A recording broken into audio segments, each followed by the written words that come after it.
Good morning parents, good morning children. कल मैंने offline video में पेज नंबर 135 तक, जिसमें मैंने आपको योगा के बारे में बताया था कि कुछ 5-6 तरह के योगा के आसन दिए गए हैं जिसे आप रेगुलर यूज़ में जो बच्चे हैं वो कर सकते हैं। Okay, now today I will continue page number 136, अभ्यास पत्र 4। नीचे दिए अनेक शब्दों के लिए एक शब्द लिखिए। देश विदेश में घूमने वाला, पर्यटक। जिसमें बुद्धि हो, बुद्धिमान। दिए गए शब्दों को शब्दकोश के क्रम से लिखिए। शब्दकोश के क्रम से हम कभी भी शब्द को कैसे लिख सकते हैं, जब आपको पूरी तरह से सारे स्वर और सारे व्यंजन कंटिन्यूसली सीक्वेंस में याद होंगे।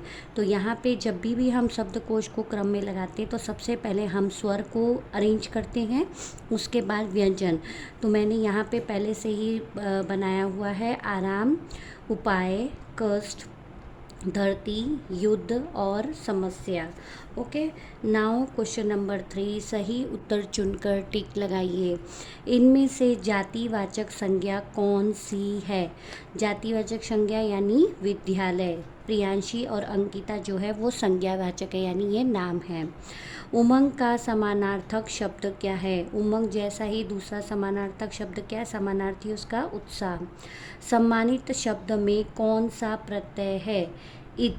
सम्मानित में कौन सा प्रत्यय है? नीत लगा है तो इसमें नी यानी छोटी ई और त, तो इत। राजा का स्त्रीलिंग क्या है? रानी। इनमें से दो दो शब्द बनाइए। तो स्थ लिखा है तो स्वस्थ और स्थान। द और ध, दध तो शुद्ध, श्रद्धा। फिर ध्य तो ध्यान, अध्यक्ष। प्य प्यारा, प्यास। ओके, नीचे दिए गए प्रश्नों के उत्तर लिखिए, बताइए, यानी मौखिक बताना है हमें। दानवों का स्वभाव कैसा था? तो दानवों का स्वभाव झगड़ालू था। प्रतियोगिता की दूसरी शर्त क्या थी? कि प्रतियोगिता की दूसरी शर्त ये थी कि सबको भोजन का स्थान, जो भी लोग को प्रतियोगिता में जो भी दानव और देवता भाग लेंगे उनके खाने का जो स्थान है, भोजन का जो जगह है वो अलग अलग होगा। मित्तल के पापा अपना पर्स कहाँ भूल आए थे? मित्तल के पापा अपना पर्स ऑटो में भूल आए थे। अभी क्वेश्चन घ और अंग ये आपके कोर्स रिड्यूस टाइम टेबल में है, इसलिए मैंने यहाँ पर क्रॉस किया हुआ है। Now I will continue page number 137। परीक्षा पत्र 1। अभी ये जो बना हुआ है परीक्षा पत्र, ये 1 से लेकर 8 चैप्टर के अंदर से है। तो नीचे दिए वाक्य किसने कहे? हम दोनों ही हवा पर निर्भर हैं। गुब्बारे ने। मैं अपना छेद बड़ा कर लूँगा, बस्ते ने। उचित शब्दों द्वारा वाक्य पूरे कीजिए। डॉक्टर राजेंद्र प्रसाद भारत के प्रथम राष्ट्रपति थे। मुझसे गणित के सवाल हल नहीं होते। मधुमक्खियाँ फूलों से रस चूसती हैं। पानी से हल्की चीज़ पानी में तैरने लगती है। ओके, नाउ क्वेश्चन नंबर 3, सही स्थान पर बिंदु या चंद्र बिंदु लगाइए। बिंदु यानी सिर्फ एक बिंदी और चंद्र बिंदु यानी आधा चंद्रमा जैसा। तो पतंग, पहुँचा, पसंद, अंक और आँख। अभी खंड ख लघु उत्तरीय प्रश्न, ये जो थे ये सबसे छोटे थे, ये थोड़े से उनसे बड़े हैं। नीचे दिए प्रश्नों के उत्तर लिखिए। ये जो प्रश्नों के उत्तर हैं ये भी हमें मौखिक ही करने हैं, क्योंकि ऑलरेडी ये हमारे चैप्टर में कंप्लीट हो चुके हैं। तो क्वेश्चन नंबर 1 है, परेश ने किसके कंचे छिपाकर जूतों में रख दिए थे? तो परेश ने बबलू के कंचे छिपाकर जूतों में रख दिए थे। हवा में हल्के और भारी दबाव के कितने क्षेत्र बन जाते हैं? हवा में हल्के और भारी दबाव के 2 क्षेत्र बन जाते हैं। राम सुमेर क्या लेकर आया? राम सुमेर डंडा लेकर आ गया। पाठशाला में तिलक किससे बातें कर रहे थे? पाठशाला में तिलक अपने सहपाठी से बातें कर रहे थे। नाउ क्वेश्चन नंबर 2, कविता की पंक्तियाँ पूरी कीजिए।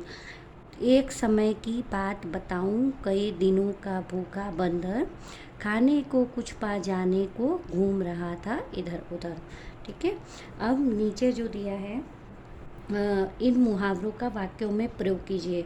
तो यहाँ पे मैंने इसको लिखा नहीं है, ये आपकी टेक्स्ट बुक में ऑलरेडी दिया गया है। जैसे डींग मारना, तो डींग मारना यानी जो हम कह सकते हैं कि कोई बच्चा अगर कक्षा में बहुत ज़्यादा होशियार होता है तो वो क्या करता है, अपनी होशियारी की डींगे मारता है। ओके, नाउ क्वेश्चन फूला ना समाना। फूला ना समाना मतलब खुशी से पागल हो जाना। जैसे कि हमें अगर कुछ अपनी मनपसंद की चीज़ मिल जाती है तो हम खुशी से फूले नहीं समाते हैं, या एग्ज़ाम में अच्छे अंक आ जाने पर हम फूले नहीं समाते हैं। ओके, नाउ कुछ खंड ग दीर्घ उत्तरीय प्रश्न। नीचे दिए प्रश्नों के उत्तर लिखिए। ये भी आपको ओरल ही करने हैं, इसे हमें कहीं पे भी लिखना नहीं है। पतंग चीटा कहकर संदीप की खिल्ली क्यों उड़ा रही थी? पतंग चीटा कहकर संदीप की खिल्ली क्यों उड़ा रही थी? क्योंकि वो इसलिए उड़ा रही थी क्योंकि आसमान से नीचे दिखने पर चीज़ें क्या लगती हैं, छोटी लगती हैं। इसलिए पतंग भी संदीप को चीटा कहकर उसकी खिल्ली उड़ा रही थी, क्योंकि पतंग तो ऊंचे उड़ रही थी आसमान पे और संदीप जो था वो नीचे खड़ा था, इसलिए वो उसको चीटे जैसा दिख रहा था, इसलिए वो उसकी खिल्ली उड़ा रही थी। Now I will continue page number 138। गुरुजी ने तिलक को क्या समझाया? गुरुजी ने तिलक को समझाया कि दूसरे विद्यार्थियों की पढ़ाई में हमें बाधा नहीं डालनी चाहिए। अगर हमें कभी कुछ भी ना समझ में आ रहा है या कुछ भी है तो हमें दूसरों को परेशान नहीं करना चाहिए। दूसरे लोग कुछ समझ रहे हैं तो उन्हें समझने देना चाहिए। तो गुरुजी ने तिलक को ऐसा समझाया कि कभी भी हमें दूसरे विद्यार्थियों की पढ़ाई में कभी भी हमें बाधा नहीं डालनी चाहिए। कक्षा में अंकिता को 100% क्यों कहते थे? अंकिता जो थी वो गणित के विषय में बहुत कमज़ोर थी, इसलिए कक्षा में सब उसे 100% कहते थे। खंड ग बहुविकल्पी प्रश्न, यानी ये ऑब्जेक्टिव्स है। सही उत्तर चुनकर टिक लगाइए। इनमें से कौन सा शब्द जातिवाचक संज्ञा है? तो ये है बस्ता। बाल भी बाका न होना, इस मुहावरे का अर्थ क्या है? बाल बाका न होना मतलब कुछ भी बिगाड़ न सकना। सच्चाई शब्द में कौन सा प्रत्यय है? सच्चाई डबल आ की मात्रा है तो आई जो है वो इसका प्रत्यय है। सुगंध शब्द में कौन सा उपसर्ग है? तो उपसर्ग यानी सु उपसर्ग है। ओके, सही शब्द चुनकर वाक्य पूरे कीजिए। डॉक्टर राजेंद्र प्रसाद स्वतंत्र भारत के प्रथम राष्ट्रपति या उपराष्ट्रपति? राष्ट्रपति थे। ये आपको नहीं करना है, ये आउट ऑफ कोर्स है आपका। रानी मधुमक्खी सर्दी या बसंत के मौसम में अंडे देती हैं। नाउ तिलक ने अपनी भूल स्वीकार की। अगर आपको ये करना है तो आप कर सकते हैं। आंसर मैंने लिख के रखा, प्रतीक्षा की घड़ियाँ समाप्त हुई, लेकिन ये इम्पॉर्टेंट नहीं है, आपका कोर्स में नहीं है। नीचे दिए गद्यांश को पढ़िए और सही उत्तर चुनकर टिक लगाइए। पेड़ पौधे मनुष्य का बहुत उपकार करते हैं। जहाँ एक ओर इनकी छाया थके हुए लोगों को शीतलता प्रदान करती है, वहीं दूसरी ओर इनसे हमें ईंधन के लिए लकड़ियाँ प्राप्त होती हैं। ठीक है ना। तो अभी आप देख रहे हैं कि कोविड में ऑक्सीजन की कमी कितनी हो रही है हमारे देश में। तो पेड़ पौधे जो हैं वो हमें ऑक्सीजन गैस देते हैं। ये मैंने आपको पहले भी पढ़ाया था ईवीएस में, सॉरी आपको ईवीएस में नहीं, मतलब थर्ड स्टैंडर्ड में। और ये आपको पहले से ही पता होगा, आप पढ़ते भी होंगे ईवीएस में कि पेड़ पौधे हमें ऑक्सीजन गैस देते हैं। फिर जब हम कभी थक जाते हैं या जानवर, रास्ते में चलने वाले जो जानवर होते हैं, डोमेस्टिक एनिमल, जो अगर कभी थक जाते हैं तो वो पेड़ की छाया में बैठ जाते हैं। तो इसलिए उसके साथ साथ जब पेड़ को जब काटा जाता है या जब कोई पेड़ काम लायक नहीं होते तो उनकी लकड़ियाँ जलाने के काम में भी आती हैं। इतना ही नहीं, वर्षा, फल, फूल, पत्तियाँ, चारा, जड़ी बूटियाँ आदि बहुत सी चीज़ें हमें पेड़ों से प्राप्त होती है। इसके अलावा पेड़ों से हमें बहुत सारी चीज़ें प्राप्त होती हैं। पेड़ देश की बहुमूल्य संपदा है। जब कहीं यह संपदा कम हो जाती है, वहाँ वर्षा कम भी हो, वहाँ वर्षा भी कम हो जाती है और धरती बंजर हो जाती है। जब लोग पेड़ पौधे नहीं लगाएंगे और उनका ज़्यादा मात्रा में उनकी कटाई होगी या उनको काट दिया जाएगा तो धरती के ऊपर से पेड़ पौधे ख़त्म हो जाएंगे, और ख़त्म हो जाएंगे तो जब बारिश का समय होगा तो बारिश के समय में बारिश नहीं होगी और ये धरती कैसी दिखाई देगी, एकदम बंजर यानी रूखी सूखी एकदम दिखाई देगी। अगर पेड़ पौधे रहेंगे तो वो पेड़ पौधे बारिश लाने में भी मदद करते हैं, और बारिश आने के बाद जो हरी भरी धरती होती है वो पूरी ग्रीन ग्रीन हरियाली जैसी दिखाई देती है। तो यहाँ पे हमें क्वेश्चन पढ़ के टिक करना है। पेड़ पौधे थके हुए लोगों को क्या प्रदान करते हैं? शीतलता। देश की बहुमूल्य संपदा क्या है? पेड़। उपकार का क्या अर्थ है? भलाई। ओके, नाउ परीक्षा पत्र 2 यानी कि पेज नंबर 139। ये जो परीक्षा पत्र है वो 9 से 16 चैप्टर के अंदर है। अनेक शब्दों के लिए एक शब्द लिखिए। जंगल में रहने वाले जीव। तो जंगल में रहने वाले जीव कौन होते हैं? जंगली जानवर। एक दूसरे से आगे निकलने की होड़, प्रतियोगिता। इन शब्दों के वचन बदलिए। देवी, देवियाँ, बच्चा, बच्चे। आवश्यकता, आवश्यकताएं, कपड़ा, कपड़े। उचित शब्दों द्वारा वाक्य पूरे कीजिए। चंद्रमा सूर्य के प्रकाश से चमचमाता है। धरती पर चारों ओर प्रदूषण का साम्राज्य फैला हुआ है। नौका दौड़ ओणम के त्यौहार का प्रमुख आकर्षण है। ओके, नाउ नीचे दिए प्रश्नों के उत्तर लिखिए। चांद की धरती कैसी थी? ओके, तो चांद की धरती कैसी थी ये आपको बताना। ये नीचे जो क्वेश्चन आंसर दिए गए हैं ये जो क्वेश्चन आंसर दिए गए हैं ये हमें कहीं पे भी लिखने नहीं हैं, ये सिर्फ ओरल डिस्कशन के लिए है। तो चांद की धरती पर जब साक्षी पहुंची थी तो वहाँ पे पता चला कि चांद की जो धरती है वो बहुत ही उबड़ खाबड़ है।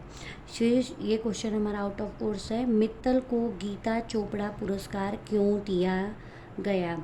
मित्तल को गीता चोपड़ा पुरस्कार क्यों दिया गया? क्योंकि मित्तल ने निडरता से चोरों का सामना किया, इसलिए उसे गीता चोपड़ा पुरस्कार दिया गया। ई और आई प्रत्यय लगाकर दो दो शब्द बनाइए।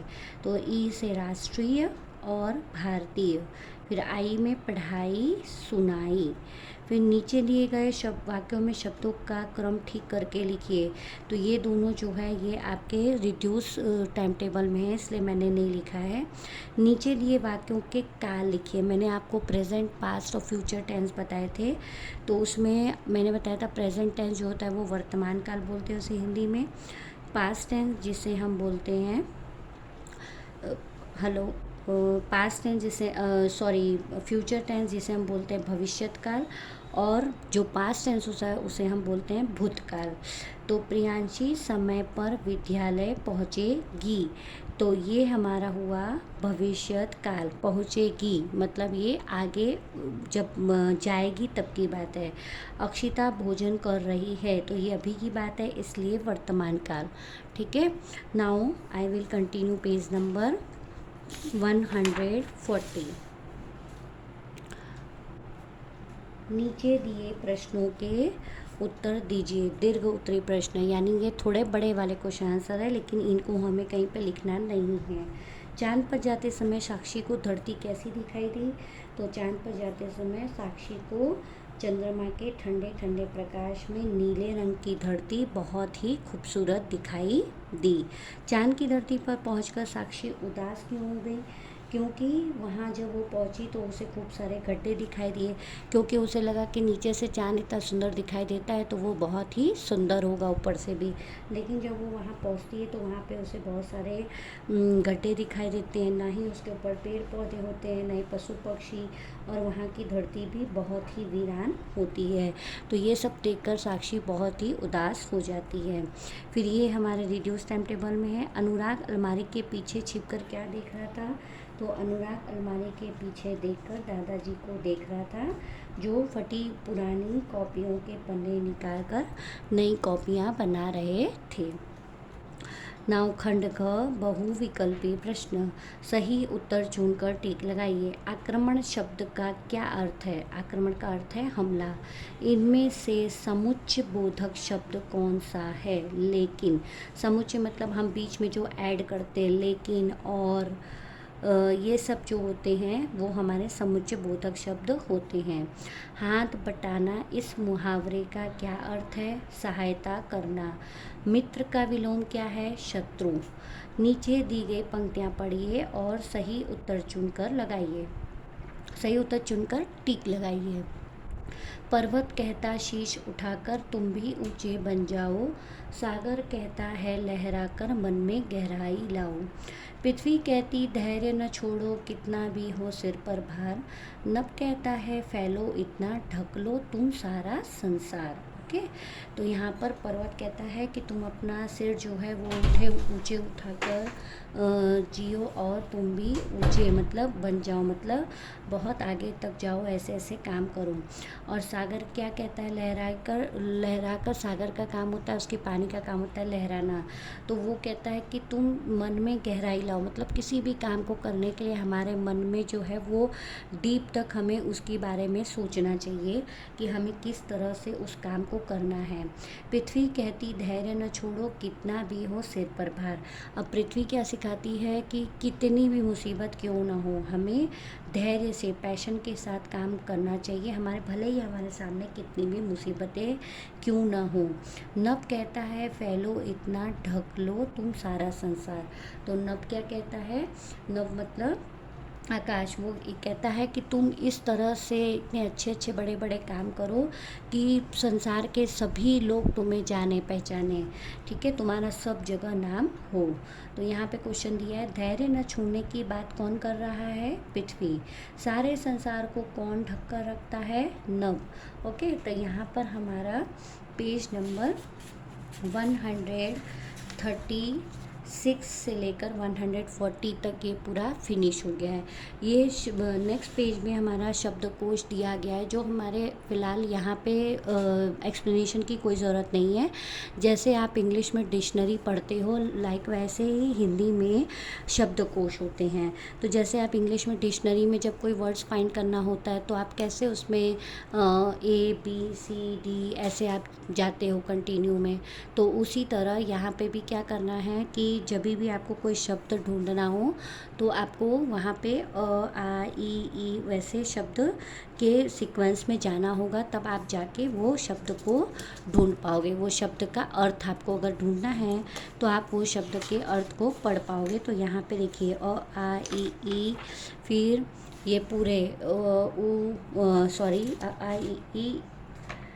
आ उ और ए दिया था, फिर आ उ और ए दिया है, पूरा नहीं दिया।